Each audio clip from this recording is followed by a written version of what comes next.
ukitii agizo lote la Mungu, lolote ambalo Mungu amekuagiza ukalitii, uwe na uhakika utabarikiwa.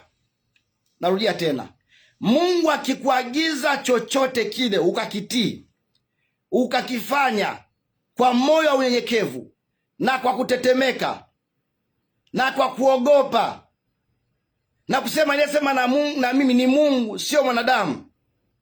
Aliyezungumza na mimi ni Mungu huyu, japo sijamuona kwa macho, lakini ameniambia Mungu. Ukatii maagizo yake anayokuambia, agizo lolote lile, nakupa uhakika 100% na zaidi ya 100% kwamba lazima ubarikiwe.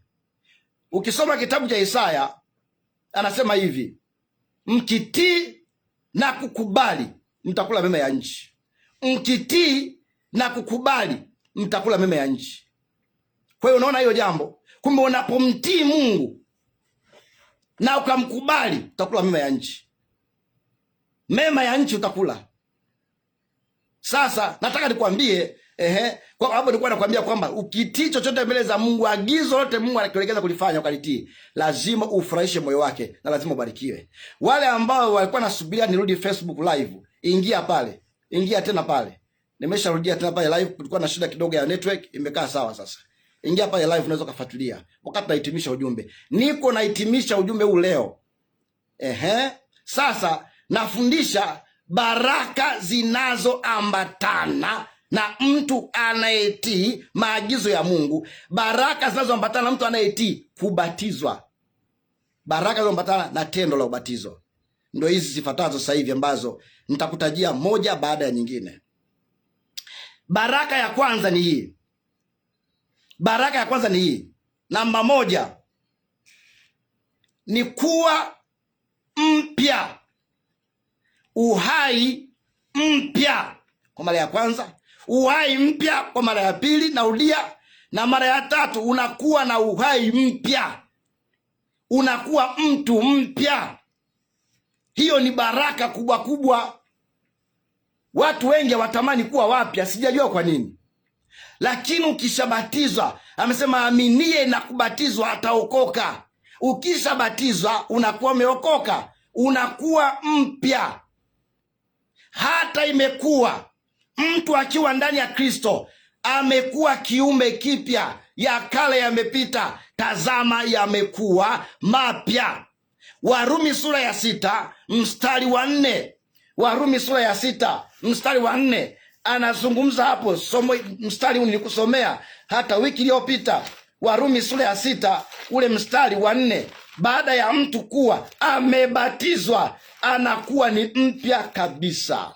Anakuwa ni mpya. Tamani kuwa mpya, ndugu yangu msikilizaji na mtazamaji. Tamani kuwa mpya. Ufikie hatua uchoshwe na maisha ya ukale. Uchoshwe na maisha ya ukale. Uchoshwe na tabia za kale. Uchoshwe na mambo manyonge. Uchoshwe na vitu visivyofaa. Mambo ya kale. Achana nayo. Tamani kuwa kiumbe kipya katika Yesu Kristo. Warumi 6:4 anasema hivi, basi 6:4 Warumi, basi tukizikwa pamoja naye kwa njia ya ubatizo katika mauti yake, kusudi kama Kristo aliyofufuka katika wafu kwa njia ya utukufu wa Baba, vivyo hivyo na sisi tuenende katika upya wa uzima. Haleluya.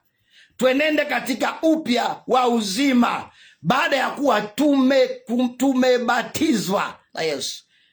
Ile ishara kwamba tunabatizwa kule kufa na kufufuka, unakuwa umezika utu wa kale. Unapoibuliwa katika imani sasa, unakuwa umefufuka katika utu upya. Zamani yamkini ulikuwa ni jambazi. Yamkini zamani walikuita mzinzi. Yamkini zamani walisema huyu mtu ni mchawi sana. Yamkini zamani walikuwa wanasema huyu mtu alikuwa na tabia mbaya isiyopendeza. Zamani alikuwa ni mkorofi. Lakini baada ya ubatizo, ule uchawi, ule uganga, yale majina yasiyofaa yote yanakuwa na yenyewe yamezikwa. Unazaliwa kutoka katika hali ya upya. Toka wakati ule unakuwa ni mpya kabisa. Sasa using'anie kuwa wa zamani, tamani kuwa mpya. Zamisha yote yasiyofaa. Fukia kwa njia ya ubatizo vyote visivyofaa. Zamisha vyote ambavyo unajua havimpendezi Mungu. Vizamishe hapo. Baada ya hapo utoke ukiwa ni mtu mpya. Na ni wale wapya tu ambao wataurithi uzima wa milele. Ni wale wapya tu ambao watakuwa wamekubali kutubu na kuokoka na kupata ubatizo. Ndiyo. Sasa nimeelezea baraka ya kwanza hiyo. Baraka ya pili ambayo watu wengi hawajajua siri hii. Watu wengi tumeiacha hii siri. Tumeacha siri hii. Wewe ni binti, unategemeaje kuishi katika dunia hii bila kuwa mpya?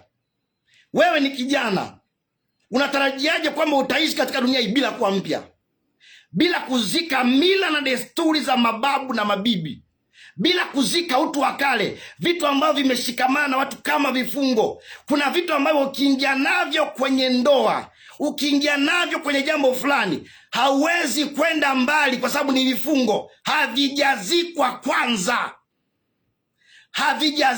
kwanza. Lazima vizikwe. Alafu baada ya hapo utoke ukiwa mpya, upate uwezo wa kushinda mila, desturi na kanuni, tabia za kiulimwengu zote umezizamisha hapo. Unaibuliwa ukiwa mpya. Baada ya hapo unaanza kuwa ni mtu bora na mtu mzuri, na utapendwa na kila mtu atakupenda, atakufurahia. Kwa sababu kila mtu anakuchukia kwa sababu ya tabia mbaya. Sasa utapendwa. Sasa utafurahiwa. Kwa sababu gani? Umempata Yesu Kristo. Sasa jambo la pili, mbingu inakufungukia. Hiyo ni baraka. Tamani baraka ya mbingu kufungukia. Kama nilivyokuambia, najua shauku yetu sisi watu wengi leo hii ni utajiri wa mali na fedha. Hiyo ndio sana ambayo inatuhangaisha kweli kweli. Najua kabisa, hata Mungu anajua hivyo. Lakini Mungu anayejua hivyo alisema, tafuteni kwanza ufalme wa Mungu na haki yake, na mengine yote mtazidishiwa. Kwa hiyo hayo mambo mengine yapo tu automatically ukimtii Mungu, automatically ukiwa hapo na Yesu Kristo umeshampata. Kama kanuni ya kwanza na ya msingi kuwa na Yesu, hayo mengine ni ya ziada, utazidishiwa tu. Shida yako ni nini? Tulia kwa Yesu Kristo, kuwa mpole, mpendeze Mungu, ishi kwa hofu ya Mungu, mtamani Yesu Kristo. Hapo mengine yote utazidishiwa. Uwe na uhakika. Sasa mbingu zitakufungukia. Hiyo ni baraka ambayo unaipata. Nilikwambia kuna watu wana mali nyingi sana, lakini mbingu hazijafungwa kwa ajili yao. Ni kuzimu imefungwa kwa ajili yao. Kuzimu inafungukia, lakini sio mbingu. Chochote hicho nacho ni kwa sababu ya kuzimu. Kuzimu imewatapikia, imewapatia kabisa. Kuna wengine wamepata mume kutoka shetani, ameenda akapiga ramli, ameenda akapata kwa njia hiyo ya ushirikina. Alafu anasema ni Bwana amenipa. Sio Bwana, umepewa na yule shetani, kwa sababu naye anatoa. Ukimsujudia anakupa. Alimwambia Yesu, ukinisujudia vitu vyote hivi nitakupa. Vyote alimwambia Yesu Kristo, sembuse wewe. Kwa anaweza kukwambia hivyo pia, ndio ukubali masharti yake, ukimuitikia anakupatia. Sio umetaka kupewa. Kwa anaweza akakupa. Lakini mimi nazungumza na watu ambao wanatamani kubadilika, kwamba sasa baraka zao zitokae na Mungu Baba aliye mbinguni. Mbingu zifunguke kwa ajili yao. Wawe na mali nyingi, wawe na fedha nyingi, wawe na elimu, wasiwe na elimu, wawe matajiri, wawe na hali yoyote ile, it doesn't matter, haijalishi, lakini mbingu ifunguke kwa ajili yako. Hiyo ni baraka kubwa. Hiyo ni baraka ya pili, mbingu kufunguka kwa ajili yako. Na Yesu Kristo mbingu zilifunguka kwa ajili yake. Nilikusomea Luka 3:21 na 22. Alafu sasa baraka nyingine ambayo unaipata, tunasema hivi, ni baraka za rohoni kiujumla. Za rohoni zote. Baraka za kiroho zote utazipata ukishabatizwa. Tayari unaja kuhangaika. Baraka zote utazipata, za rohoni zote utazipata. Najua kuna watu ambao wanatamani baraka za rohoni. Ukiokoka unazipata. Baraka za rohoni zitakuwa kwa ajili yako, utazipata. Na kuzungumzia baraka za rohoni hapo ni vitu vingi vimekaa. Utapata baraka zote za rohoni. Hakika utabarikiwa rohoni.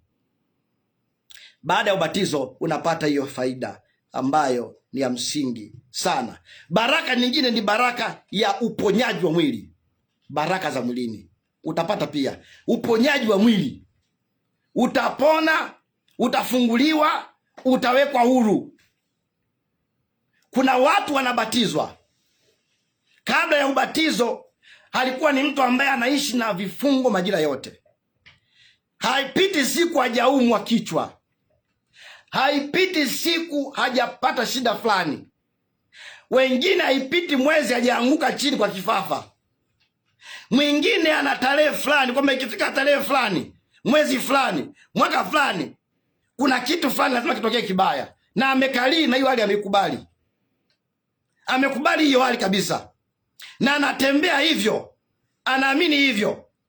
Sasa unapokuwa umebatizwa ubatizo huu wa maji mengi, ukishopata ubatizo unapona vifungo, unafunguliwa. Vifungo vinakatika vyenyewe kwa sababu ya nguvu inayopatikana kwenye agano hili ambalo nazungumza la ubatizo. Vifungo vinakatika vyenyewe, vinakatika. Unakuwa mtu mpya, mbali na maonevu yote ya magonjwa, mbali na vifungo vya kurithi vya magonjwa. Uponyaji wa kimwili unaopata, na napozungumza uponyaji wa kimwili, kufunguliwa, unakuwa huru kabisa. Uponyaji kiujumla unaohusisha na mwili wa mwanadamu, uponyaji unaopata bure kabisa unapokuwa umekubali kumpata Yesu Kristo. Aaminie akabatizwa ataokoka. Unafunguliwa na vifungo, unafunguliwa na magonjwa, unakuwa ni mtu huru kabisa. Unaponywa mwili wako, unaponywa akili yako, unaponywa utashi wako, unaponywa maamuzi yako, unapokea uponyaji. Kwa kifupi ni kwamba unatembea tu, ni mtu wa miujiza. Hutatamani vitu vingine, unatembea tayari miujiza unao. Hutababaika, hutatishwa na watu wale ambao wanachanganya watu na miujiza. Ukimpata tu Yesu Kristo ukajua jambo hilo. Hiyo ni baraka ambayo hakika kabisa, mwana wa Mungu unanisikiliza, ukichukulia mafundisho ya kiundani na ukazama ndani, maana sio wote wenye uwezo wa kuzama ndani kuchukua vitu, lakini ukisema nazama ndani nichukue fundisho hili, hakika utamwona Mungu kwenye maisha yako. Hamna haja ya kuhangaika, hamna haja ya kuteseka ndugu yangu, haina haja ya kusumbuka huku na kule. Tulia kwenye kanuni za Mungu ameziweka. Maagano haya yatii na yakubali, hakika utamwona Mungu kwenye maisha yako, na kupa uhakika. Sasa nimezungumza baraka hizo ambazo zinaambatana ndugu yangu, zinaambatana na ubatizo. Somo la leo nilikwambia katikati hapo, walikuwa wanafuatia live kwenye Facebook, mtandao ulikata, kuna kipande kuingia hapo, lakini nimehitimisha somo ili nikielekeza baraka, nikisema baraka zinazoambatana na mtu anayetii agano la ubatizo. Sasa hizo ni baraka chache, ziko baraka nyingi ndugu yangu. Utakapokuwa umetii neno hili, yupo Roho Mtakatifu ambaye atakusaidia, ambaye atakufundisha, ambaye atakuweka katika kweli yote. Yupo Roho Mtakatifu ambaye atazidi kukuelekeza kwa habari ya neno la Mungu na namna ya kuendelea kuishi maisha ya ushindi katika dunia. Utaishinda dhambi kwa hakika.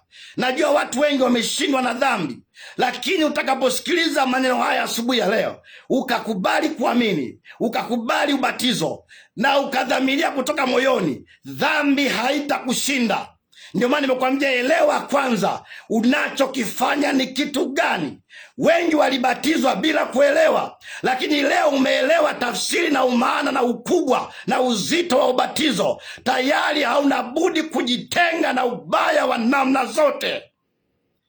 Hauna budi sasa kuwa mtu wa maombi. Hauna budi sasa kumtafuta Mungu kwa bidii sio ya kawaida. Hauna budi sasa kwenda mbele na wokovu. Hauna budi sasa kumtafuta Mungu kuliko hapo awali. Hauna budi kusimama na kumdai Mungu ahadi alizokuahidi, kwamba Baba, uliniahidi ahadi ya Roho Mtakatifu ili shuka siku ya Pentekoste, nami namtamani Roho Mtakatifu. Sio atembee na mimi siku moja, sio atembee na mimi mwezi mmoja, sio atembee na mimi kidogo kidogo. Namtamani Roho Mtakatifu kwa viwango vya kujaa, kwa viwango vya kufurika, kwa viwango vya kusukwa na kumwagika. Ukimpata Roho Mtakatifu umeshinda mambo yote katika dunia hii. Lakini wengi wamesema tutatembea na neno peke yake, wakaacha kutembea na Roho Mtakatifu ambaye anaweza kuwa mwalimu wa neno. Kwa sababu utakutana na manabii wa uongo leo hii, utakutana na mitume wa uongo leo hii, utakutana na wachungaji wa uongo leo hii, utakutana na watu wengi feki leo hii. Usipokuwa na Roho Mtakatifu akufundishe kweli yote, utalishwa matango poli na utapotelea mbali. Lakini ukimpata huyu Yesu Kristo na ukakubali kupata ahadi ya Roho Mtakatifu na ukakubali kupata ule ubatizo, ndio kwambia tayari umeshinda, tayari umeshinda.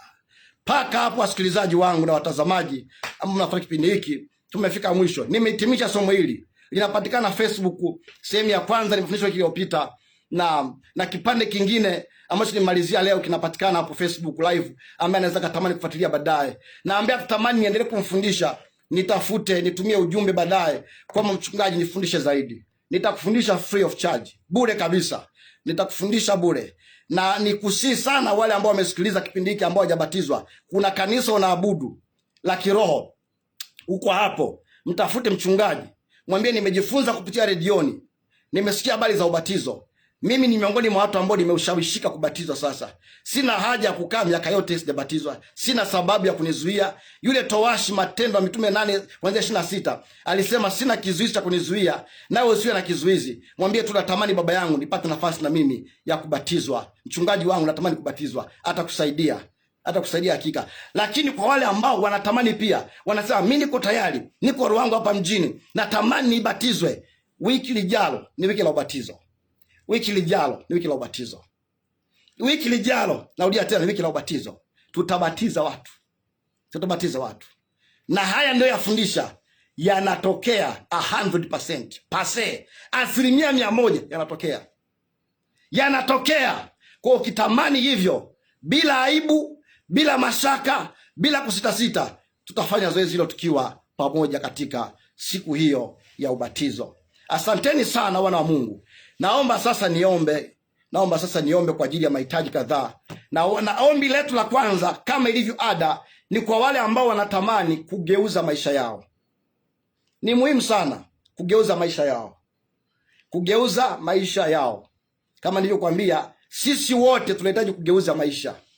Mimi mwenyewe nilifanya maamuzi ya kugeuza maisha yangu. Miaka zaidi ya 20 iliyopita, nilifanya maamuzi ya kugeuza maisha yangu. Nikaona bila Yesu siwezi kutoboa, siwezi kuperform, siwezi kushinda, siwezi kufanikiwa kwa chochote. Nikamkimbia Yesu kwa mbio, sio kwa kawaida. Nikamfuata Yesu na nikatubu na kuamini katikati ya watu wengi. Nikamkiri katikati ya watu wengi. Alafu baada ya hapo sikuchelewa kubatizwa, nikaenda nikabatizwa kabisa. Aminia na kubatizwa ataokoka. Nikaokoka hata hivi leo. Sasa natamani anze na watu ambao wanatamani kusema mimi natamani nimpate Yesu Kristo. Anitakase dhambi zangu, anisamee makosa na hatia na ubaya wote uliotenda. Nawaambia waziwazi, Yesu anawapenda wakosaji. Yoyote ambaye amekosea na akatamani kutubu, Yesu anamkubali na anampenda mtu. Alikuja kwa ajili ya wenye magonjwa, alikuja kwa ajili ya watu wenye dhambi. Watu hawajaelewa. Yesu alikuja kwa ajili yetu tukiwa wenye dhambi. Na amekuja kutuponya na dhambi, kutuokoa na dhambi. Ni bure tu, mtu kikubali unaokolewa bure. Aminia anabatizwa anaokoka. Unampata Yesu, ukimkiri Yesu kwa jina lako au utaokoka. Kwa moyo mtu amini na kwa kinywa mtu ukiri hata akaupata wokovu.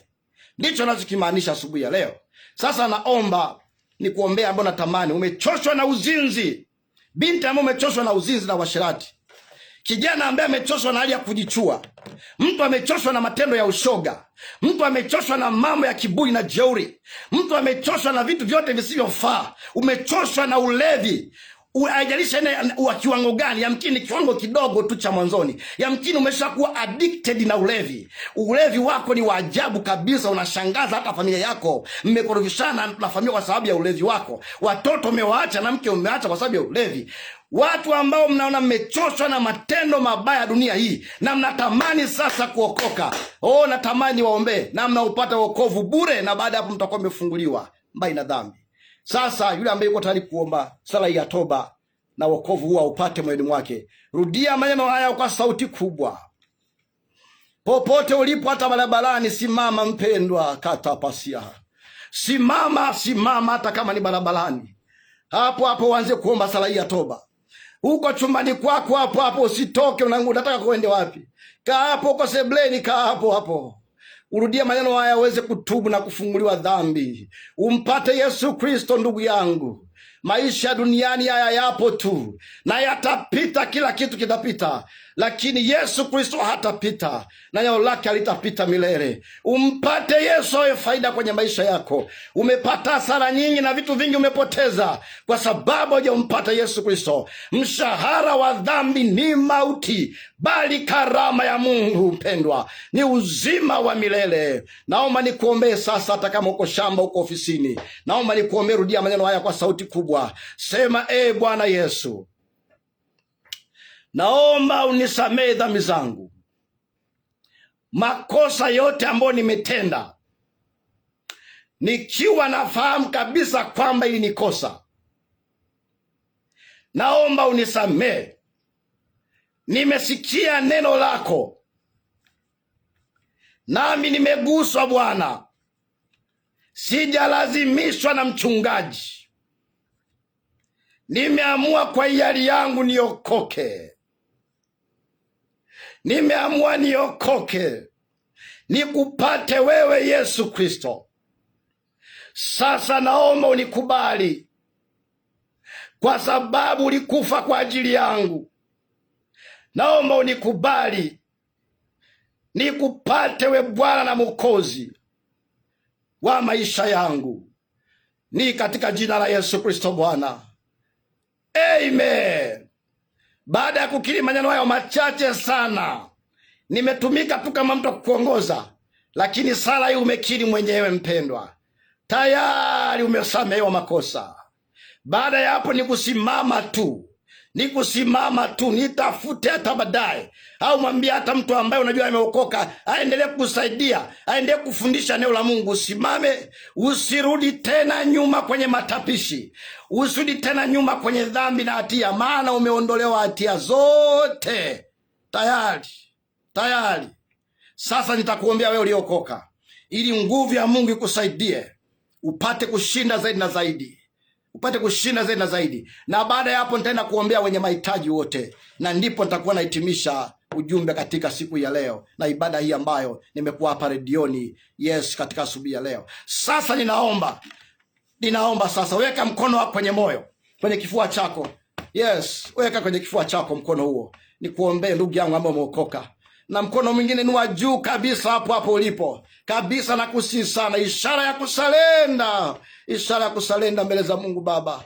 Yes, sarenda mbele. Unasarenda kuanzia moyoni mwako, hata mwili wako ni shahidi kwamba umesarenda. Moyo wako ni shahidi kwamba umesarenda. Umechoshwa na nchi na dunia, umechoshwa na ubaya, umechoshwa na vitu vyote visivyofaa, unamtamani yeye peke yake. Ninakuombea sasa Baba, katika jina la Yesu Kristo.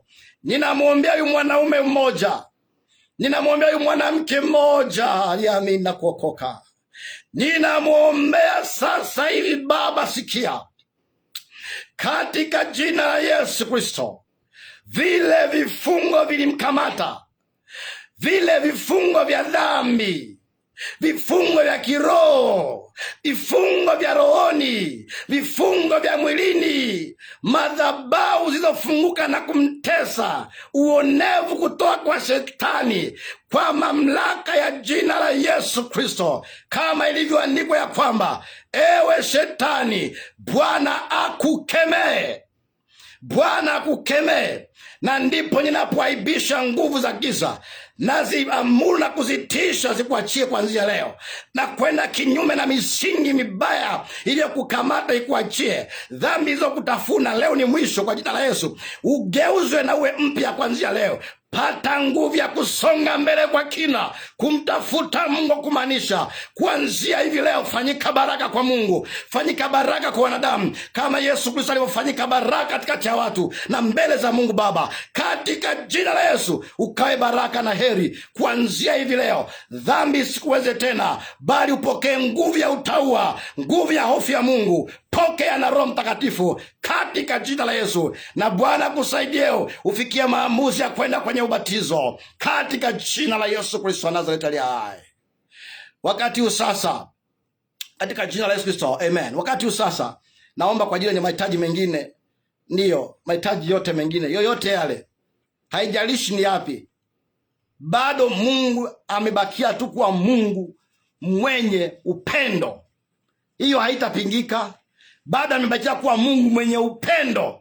Na kama Mungu mwenye upendo, mimi namtangaza asubuhi ya leo, wala hapendi kuona wanadamu wanateseka, hapendi maombolezo, anasema hivyo. Hapendi kuona Mungu wanadamu wanateseka. Ni shetani tu anayefurahia mateso yako, lakini Mungu hataki uteseke. Nataka nikuombee sasa, ili hapo hapo ulipo ufunguliwe magonjwa, ufunguliwe, Bwana kusaidie, uwe huru kabisa katika jina la Yesu Kristo Nazareti hai.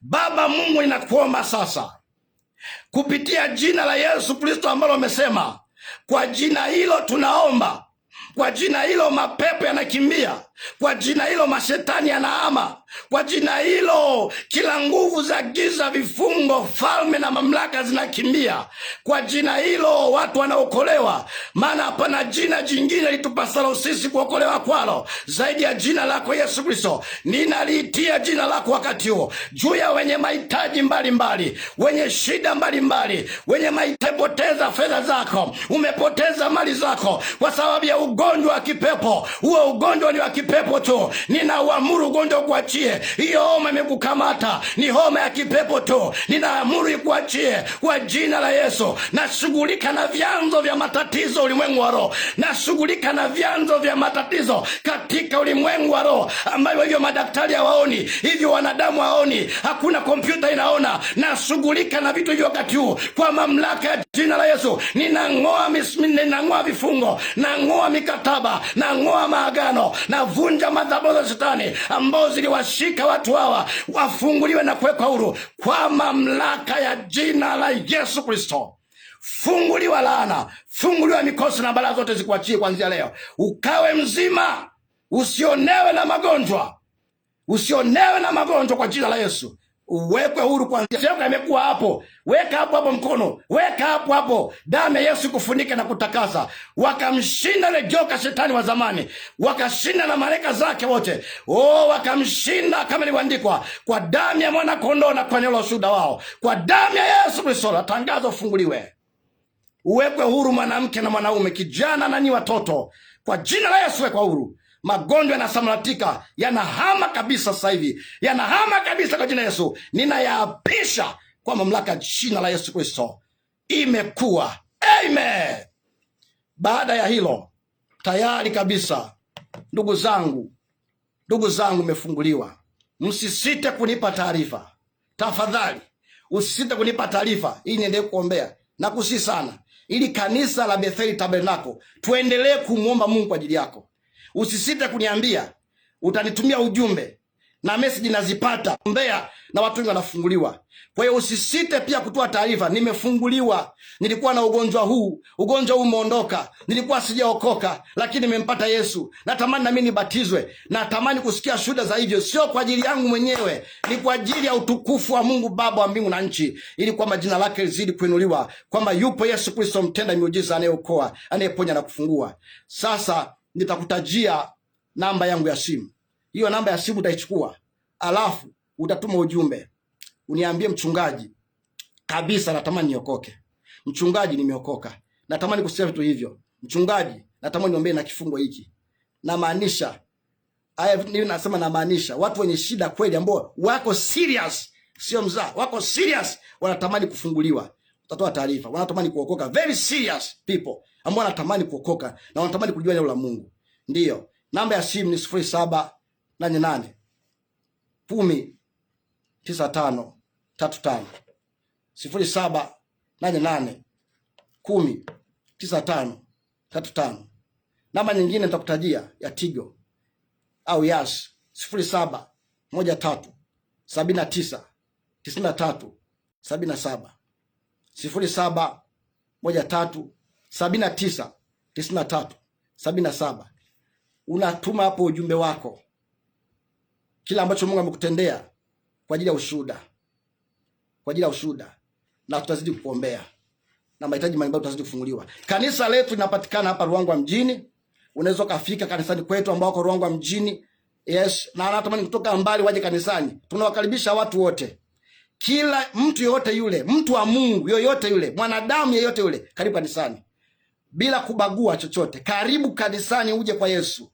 Yesu anawapenda wote. Ukija pale utajifunza neno. Kama kuna vitu vibaya utajifunza neno, vitakuachia vyenyewe automatically. Bila kuteseka, bila kunyanyasika, utaona upendo wa Mungu unavyokumbatia. Alafu baada hapo utafunguliwa na kila kitu. Kanisa letu tunapatikana hapa Ruangwa mjini. Kama unatokea mjini, stand ya mjini, unakuja barabara kwenda Kitandi. Hapa Ruangwa mjini.